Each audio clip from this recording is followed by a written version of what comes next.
கோடநாடு கொலை கொள்ளை வழக்கு விசாரணை ஜூன் 21ஆம் தேதிக்கு ஒத்திவைக்கப்பட்டுள்ளது.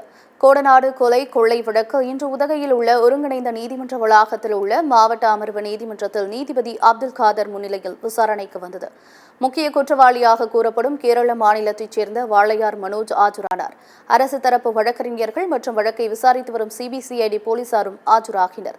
இருதரப்பு வழக்கறிஞர்களின் விவாதங்களை கேட்ட நீதிபதி அப்துல் காதர் வழக்கு விசாரணையை ஜூன் மாதம் 21ஆம் தேதிக்கு ஒத்திவைத்து உத்தரவிட்டார். மேலும் விளக்கத்துக்கும் முடிவுக்கும் எதிர்வரும் 21/6 அன்று ஒத்திவைத்திருக்கிறார். அன்றைய தினம் மனுக்கள் மீதான நீதி விசாரணை முடிந்து அன்றைய தினம் உத்தரவு பிறப்பிக்கும் என்று எதிர்பார்க்கிறேன். விளக்கங்கள் ஏற்கனவே முழுமையாக அரசு தரப்பு இன்வெஸ்டிகேஷன் தரப்பில் முழுமையாக ஏற்கனவே நாங்கள் கொடுத்துருவோம்.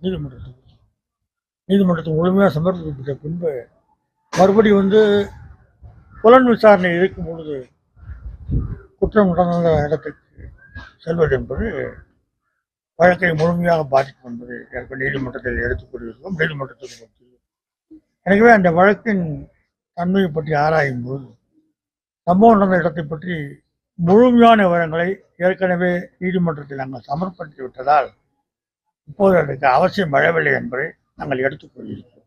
தரப்பில் தாக்கல் செய்யப்பட்டிருந்த அந்த கோடநாடு கொலை கொள்ளை சம்பவ இடத்தை பார்வையிட வேண்டும் என்கிற மனு நிலுவையில் இருக்கிறது.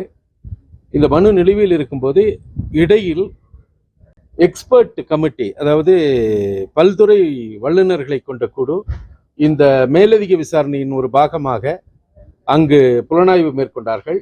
அந்த புலனாய்வு சம்பந்தமான சமர்ப்பிக்கப்பட்ட அறிக்கையினுடைய நகலை எங்களுக்கு கொடுக்க வேண்டும் என்று கேட்டோம். அதில் ஏதேனும் உங்களுக்கு ஆட்சேபனை உள்ளதா என்று அரசு தரப்பை நீதிபதி அவர்கள் வினவினார்கள். 21/6க்குள் அந்த அறிக்கையினுடைய நகலை எங்களுக்கு சமர்ப்பிக்க வாய்ப்பு இருப்பதாக நாங்கள் கருதுகிறோம்.